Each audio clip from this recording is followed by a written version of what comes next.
Hello everyone, Radhe Radhe. कैसे हैं आप लोग? आई होप आप लोग बहुत अच्छे होंगे और अपने आने वाले एग्ज़ाम की तैयारी भी बहुत अच्छे से कर रहे होंगे। तो जैसा कि आप सबको पता है कि आपके इतने दिन की जो इंतज़ार था, आपका इतना दिन, और आप लोग बहुत सारी नोटिस वगैरह देख रहे थे और कंटिन्यू पूछ रहे थे एग्ज़ाम डेट को लेकर। तो सबको पता चल गया होगा कि आरपीएफ की एग्ज़ाम डेट आ चुकी है, जो कि 2 मार्च से स्टार्ट होने वाली है। तो लगभग 1 महीने का टाइम बचा है, या कह सकते हैं कि 1 महीने कुछ दिन का टाइम बचा है। और उसमें एक चीज़ निकल के आती है कि बहुत सारे ऐसे कैंडिडेट हैं जिनका एसएससी जीडी का भी एग्ज़ाम है फरवरी में। मतलब मोस्टली कैंडिडेट ऐसे होंगे, यूपी की अगर मैं बात करूं या फिर कहीं भी किसी भी स्टेट की। और एक चीज़, थर्ड चीज़ ये है कि बहुत ऐसे कैंडिडेट होंगे जिनका यूपी पे फिजिकल भी होगा, यानी कि उनकी रनिंग वगैरह भी चल रही होगी। तो वो कंफ्यूज होंगे कि, या फिर वो बहुत ज़्यादा उनके कह सकते हैं ना कि इन्हीं 1-2 महीनों में इतना ज़्यादा उन पे प्रेशर आ गया है चीज़ों को, कि वो चीज़ सब कुछ हैंडल नहीं कर पा रहे हैं और अपने सभी मतलब सब चीज़ को लेके चल नहीं पा रहे हैं एक साथ, क्योंकि दोनों एग्ज़ाम अपने आप में बहुत ज़्यादा इम्पॉर्टेंट है। काफ़ी लोग ऐसे रहे होंगे इसमें जो एसएससी जीडी जो अभी रिजल्ट आया है उसमें फाइनल मेरिट से आउट हुए होंगे। बहुत सारे ऐसे लोग होंगे होंगे जो यूपी में जिनका लास्ट अटेम्प्ट रहा होगा इस बार, मतलब वो लास्ट बार अपना एग्ज़ाम दिए होंगे, जिनका सिलेक्शन हुआ होगा फिजिकल के लिए। और बहुत से ऐसे कैंडिडेट भी होंगे जो आरपीएफ के लिए भी सीरियस होंगे। तो सबके मतलब सबके ऊपर इतना ज़्यादा प्रेशर हो चुका है चीज़ों को, कि कैसे वो सब कुछ मैनेज करें, कैसे अपनी रनिंग भी बेस्ट कर लें, क्योंकि टाइम बहुत कम बचा है। रनिंग में भी लगभग 10 दिन का समय बचा है, 10 से 12 दिन का समय बचा है, और आरपीएफ का भी बिल्कुल नहीं टाइम बचा है। जीडी भी एग्ज़ाम बस अब आ ही गया है 4-6 दिन में। तो आपको सब कुछ मैनेज करके चलना है, और एक चीज़, आपको एकदम कूल माइंड से, मतलब अपने आप को बहुत ज़्यादा प्रेशर नहीं करना है कि हाँ, बहुत ज़्यादा टेंशन में नहीं आ जाना है, क्योंकि टेंशन तो देखिए बहुत होगा आपको कि अगर मॉक टेस्ट में भी आपका कम नंबर आ रहा होगा, या फिर आप कुछ भी तैयारी कर रहे होंगे, तो उसमें आपको लग रहा होगा कि मैं एक साथ सारी चीज़ों को कैसे मैनेज करूँ। लेकिन वो आपको करना पड़ेगा थोड़ा-सा अपना माइंडसेट बना के। तो सबसे पहले मैं बात करूँगी यूपीपी रनिंग में, खासकर गर्ल्स की, ठीक है? बॉयज़ का तो मुझे पता है कि वो एक ग्रुप में चलते हैं और वो ज़्यादा से ज़्यादा अपनी तैयारी को कंप्लीट कर लिए होंगे, उनकी टाइमिंग अच्छी खासी आ रही होगी, ठीक है? बट गर्ल्स में बहुत सारी ऐसी फीमेल होती हैं जो रनिंग कर रही होंगी कंटिन्यू, वो रनिंग कर रही होंगी 2.5 किलोमीटर, 3 किलोमीटर वो डेली कर रही होंगी रनिंग। बट हो सकता है कि उनका टाइमिंग थोड़ा 15 मिनट या फिर 14 मिनट कुछ सेकंड आ रहा हो, या फिर एग्जैक्ट 14 मिनट आ रहा हो, ठीक? लेकिन एक चीज़ में देखिए, अगर आपका टाइमिंग 12 मिनट, साढ़े 12 मिनट या फिर 13 मिनट आ रहा है, तब तो बहुत अच्छी बात है। फिर आप एकदम टेंशन फ्री हो जाइए, क्योंकि वहाँ ग्राउंड में आप और कम समय में दौड़ेंगे। अगर आप यहाँ पे 12 मिनट में दौड़ रही हैं, या फिर आप 13 मिनट में दौड़ रही हैं, 12 मिनट तो बहुत कम हो जाता है। अगर आप 13 साढ़े 13 मिनट में भी दौड़ रही हैं, तो आप टेंशन फ्री रहिए। आपकी रनिंग समझ लीजिए कि कंप्लीट है, बस रेगुलर प्रैक्टिस करते रहिए, स्किप मत करिए किसी भी दिन, ठीक है? क्योंकि अगर आप स्किप कर देंगे तो फिर आपकी रनिंग एकदम सर पे है और चीज़ें डिस्टर्ब हो जाएँगी। तो स्किप बिल्कुल भी मत करिए, रनिंग वगैरह अपना करते रहिए, डेली जाते रहिए, डाइट वगैरह अच्छे से लीजिए। और अगर टाइमिंग ज़्यादा आ रही है आपकी, यानी 15 या 16 मिनट आ रही है, ठीक है? क्योंकि सबसे ज़्यादा दिक्कत होती है 15 मिनट या 16 मिनट वालों को। उनको ये लगता है कि हमारी टाइमिंग, उनके अंदर मतलब एक कॉन्फिडेंस नहीं आ पाता है कि हमारी टाइमिंग बहुत ज़्यादा आ रही है, टाइम से बहुत ज़्यादा आ रही है। तो देखिए, 14 मिनट और 16 मिनट का अगर हम सामान्य तौर पे बात करें तो 2 मिनट का ही अंतर होता है, लेकिन ग्राउंड पे 2 मिनट बहुत ज़्यादा होता है, ठीक? ग्राउंड पे 2 मिनट का मतलब बहुत होता है।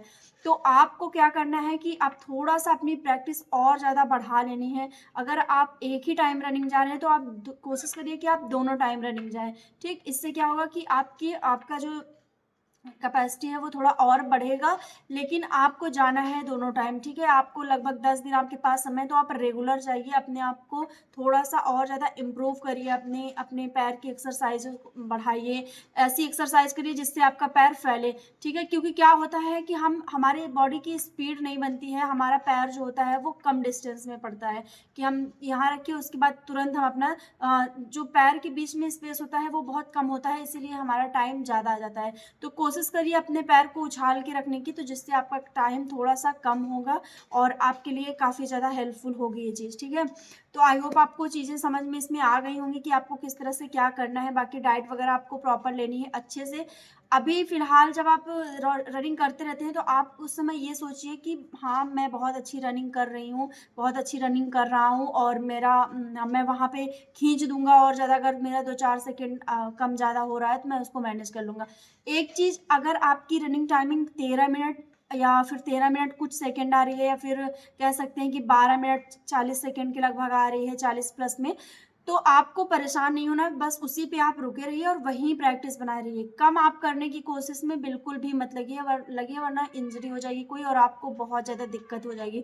क्योंकि वहाँ पे आप अगर जल्दी रनिंग कर लेंगे तो आपको कोई भी मेडल नहीं मिलने वाला है, कुछ भी नहीं, आपका सिलेक्शन होगा बस। तो आप अपनी रनिंग टाइमिंग को बहुत ज़्यादा कम करने की कोशिश मत करिए, क्योंकि बहुत सारी लड़कियाँ होंगी जिनका 12 मिनट लगभग कुछ सेकंड आ रहे होंगे, तो वो सोच रही होंगी कि और कम करें। बिल्कुल भी नहीं, आप उसी पे रहिए, अपने आप को इंजरी आप मत दीजिए, बिल्कुल अपने आप को परेशान मत करिए, बहुत ज़्यादा बॉडी को इतना मत झिलाइए कि बहुत दिक्कत हो जाए पैर वगैरह में।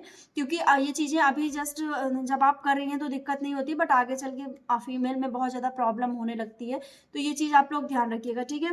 अब बात कर लेते हैं कि 2 मार्च से लेके 20 मार्च तक आरपीएफ कांस्टेबल का एग्ज़ाम होने वाला है। जैसा कि आप सबको, मुझे पता है कि आप सबको नोटिस मिल गई होगी, आप सब लोगों ने देख भी लिया होगा और आप सारे डाउट क्लियर हो गए होंगे, क्योंकि ये जो नोटिस आई है ये आरआरबी के द्वारा आई है और कोई भी फेक नोटिस नहीं है, ठीक है। जैसे इसके पहले जो नोटिस आती थी जनवरी में एग्ज़ाम होगा, फरवरी में, वो सारी फेक नोटिस थी, बिल्कुल भी वो गलत थी। और अब जो नोटिस आई है वो बहुत ही ज़्यादा रियल है, एकदम फैक्ट है आरआरबी के द्वारा, ठीक।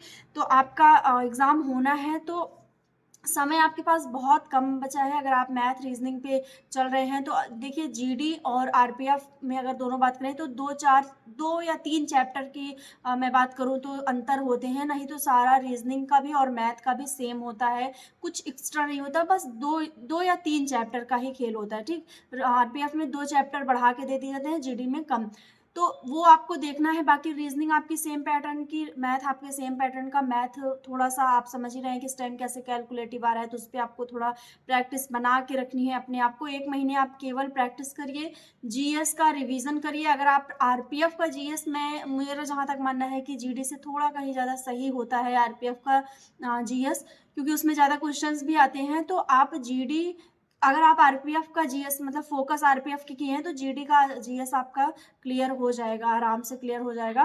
तो आई होप आपको ये चीज़ें समझ में आ गई होंगी। तो कंटिन्यू आप लोग तैयारी करते रहिए, बहुत मतलब अच्छे से तैयारी करते रहिए। और एक कमेंट आप लोग का था कि आप जीडी का फॉर्म फिल किए हैं कि नहीं आपने, तो देखिए, मैं आपको पहले भी, अगर आप मेरी वीडियोज़ देखते होंगे तो आपको पता होगा कि मैं यूपी पुलिस का फॉर्म आया था जिसमें मैं एलिजिबल थी, तो मतलब मेरी एज थी, तो मैंने उसमें फिल कर दिया था। बाकी मैं जीडी का मैं मतलब फॉर्म नहीं फिल की हूँ, आरपीएफ का भी मैंने फॉर्म फिल किया है, लेकिन मेरा फोकस दूसरे एग्जाम में है, ठीक है। मतलब मैं थियोरेटिकल सब्जेक्ट जो है उस पर ज़्यादा फोकस की हूँ, तो मेरा एम दूसरा है, बट मैंने हाँ ये फॉर्म फिल किया और मैं एग्ज़ाम भी दूंगी, ठीक है। बहुत ज़्यादा सीरियस हो कि नहीं, लेकिन इसका एग्ज़ाम मैं देने वाली हूँ। तो मैं आपको ये चीज़ बता देती हूँ, क्योंकि आप लोग सोचते हैं ना, कॉमेंट भी करते हैं, पूछते भी रहते हैं, तो मैंने सोचा मैं आपको ये चीज़ क्लियर कर दूँ। अब इस पर आप लोग कोई भी गलत टिप्पणी मत करिएगा, तो ये आपकी रिस्पॉन्सिबिलिटी है कि आप इस पर अच्छा रिस्पॉन्स करिएगा, ठीक है।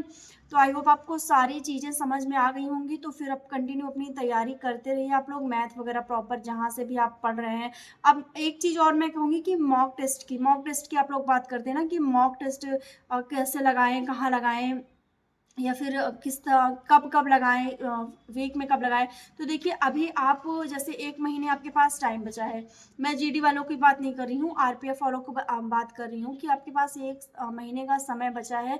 तो आप अपने सप्ताह में आप 3 मॉक टेस्ट दीजिए, ठीक है। आपको 3 मॉक टेस्ट देना है।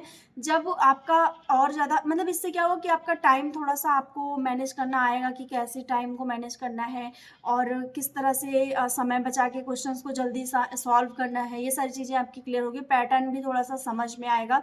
तो इससे देखिए, मॉक टेस्ट देने का सबसे बड़ा रीज़न यही होता है कि आपका टाइम और आपके क्वेश्चंस करने के तरीके वो क्लियर हो जाते हैं, ठीक, कि आप कैसे क्वेश्चंस कर पाते हैं। तो यही सब चीज़ें हैं। बाकी जीएस वगैरह प्रॉपर पढ़ते रहिए, करंट की क्लास ज़रूर लेते रहिए, क्योंकि करंट बहुत ज़्यादा इम्पॉर्टेंट है। आप किसी भी जैसे किसी टीचर को फॉलो करते हैं तो बहुत अच्छी बात है, रेगुलर अगर उनसे करंट पढ़ रहे हैं, या फिर आप कोई मैगजीन भी ले सकते हैं जिसमें 24 तक का। और एक चीज़, आप केवल 24 का करंट मत पढ़िएगा, ज़्यादा फोकस करिएगा कि 2023-22 तक का करंट पढ़िएगा, ठीक है। क्योंकि अब करंट में पुरानी चीज़ों को भी रख दिया जा रहा है और पिछला डेटा भी वो पूछा जा रहा है, ठीक है। तो इस तरह से करिए, और जितने भी इम्पॉर्टेंट जो भी हो रहे हैं, चाहे कोई मंदिर बन रही है, कुछ भी हो रहा है, सब कुछ मतलब सारी चीज़ों को एक बार अच्छे से आप लोग सरसरी नज़र से पढ़ लीजिएगा, जिससे आपके लिए बहुत ज़्यादा हेल्पफुल होगा, ठीक है? तो आई होप आपको सारी चीज़ें समझ में आ गई होंगी, तो मिलते हैं नेक्स्ट वीडियो में, तब तक के लिए बाय, टेक केयर।